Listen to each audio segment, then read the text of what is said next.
السلام علیکم۔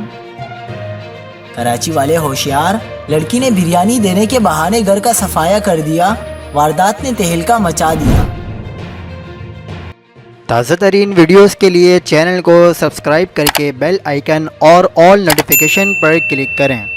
آپ کو بتاتے چلیں کہ کراچی میں لڑکی نے بریانی دینے کے بہانے کر کے گھر میں ڈاکو داخل کروائے، جنہوں نے جمع پونجی کا صفایا کر دیا۔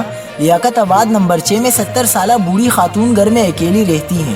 متاثرہ خاتون نے بتایا کہ لڑکی نے گھر کا دروازہ کٹکھٹایا اور کہا کہ آپ کے فلیٹ کے اوپر سے آئی ہوں، آپ کے لیے بریانی لائی ہوں، جس پر خاتون نے جیسے ہی فلیٹ کا دروازہ کھولا، ڈاکو لڑکی اپنے مسلح ساتھی کے ساتھ داخل ہو گئی۔ ملزمان نے گھر میں موجود ضعیف العمر خاتون کو یرغمال بنایا اور ڈاکو نے پورے گھر کا صفایا کر دیا۔ ملزمان گھر سے 4 تولے کے طلائی زیورات، نقدی اور دیگر قیمتی سامان لوٹ کر فرار ہو گئے۔ اطلاع ملنے پر پولیس موقع پر پہنچ گئی اور واقعے کی تفتیش شروع کر دی۔ مزید خبروں کے لیے دیکھتے رہیے حق پاکستان نیوز۔